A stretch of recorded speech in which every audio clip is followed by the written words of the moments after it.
I want you to imagine a situation where there are seven little children, 7-year-old girls sitting and playing Crazy 8, and a 70-year-old shriveled hand goes under the skirt of one of the girls and touches her vagina. There's a pleasant sensation, but there's an awkwardness in this little girl. And what does she do? She goes and tells her mother that this is the game that was played and this is what happened. And it stops happening. But somewhere else at home, there's a game being played. And there's a dark, black, tall servant who, when everyone is sleeping in the house, plays a game with her, lifts her up in the air, puts his penis into her vagina, lifts her up. She just feels a tingling. She goes and tells her grandmother, Mama, this is how he is playing this game. New game which is being played in the house. She's sent to her grandmother's house. And there's a young boy there who's working there. He gives her sweets every day in the afternoon, in the grandmother's room when they're away. Again, the same thing happens. And it's happening everywhere, in school, at home, at her best friend's father now, and her best friend's brothers. It's happening everywhere. So she thinks this is normal. On the other hand, mother and father are quite strict with her. Mother will slap her, she feels the pain. She's confused. Is the pain good for me? Or is the pleasant sensations good for me? What do I do? And this is till the age of 16. Then she goes to college. The same kind of boys meet her, who grope her, touch her, feel her and go away. There's no consistency, there's no relationship. And then she does a project on deviant behavior, and she understands what's going on is not proper. They're ill people. They don't know what they're doing. What do you do now? So I decided to go to a counselor at the age of 25 to understand what's going on. How can I be normal? How can I have a normal kiss with a boyfriend? How can I have a normal relationship? Everywhere I go, even when at work, there's someone flirting with me, someone touching me, and not really in a nice way. What do I do about it? How do I break out of it?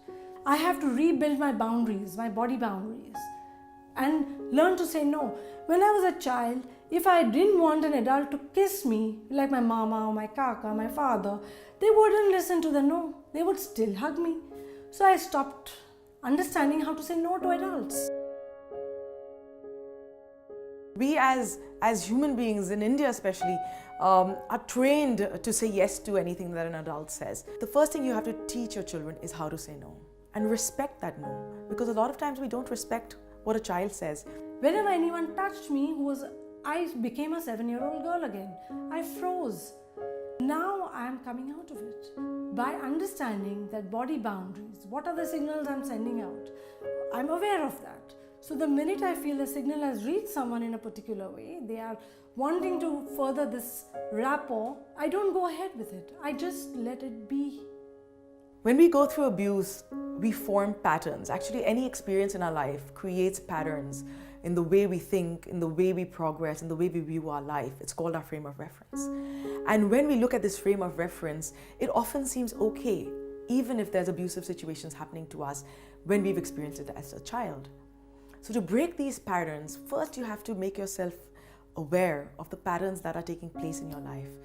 And once you recognize these patterns, then you take the step to break these patterns. And that takes effort. It takes time, it takes thought, and you need someone to hold your hand. So please do reach out to someone who can actually guide you in those steps once you've realized and you've become aware of the patterns that create disharmony in your life.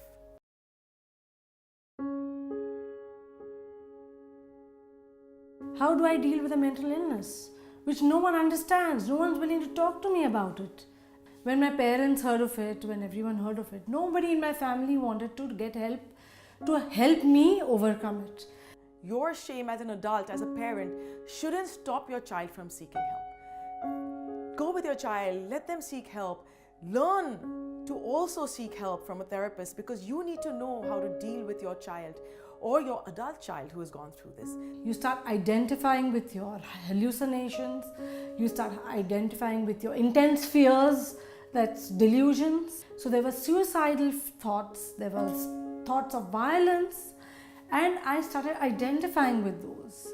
If you don't talk about it and if you don't take help, it's very difficult to overcome it. So a lot of times we hear people saying to us in therapy that, I actually did go speak to my mother and I did go speak to my father, and that really was my first stepping stone to actually opening up about this. It may be okay as a stepping stone, but you have to realize that if you don't go to a therapist, you're not going to receive the skills to work through your own pain. You will just receive temporary solace because you've managed to talk to someone. Please seek a therapist because they know how to guide you to your own strength. You need to work on certain steps and strategies which only a therapist can help you with.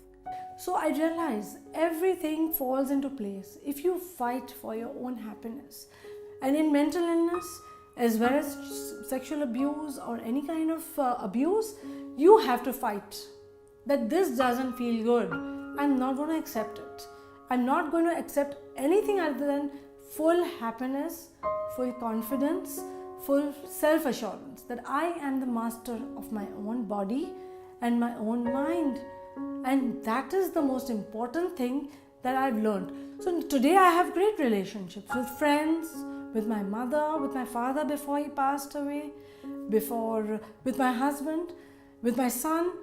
Otherwise there was always anger, rebellion, repressed emotions coming out, So it's all that. One has to go through it and come out, break through to the other side.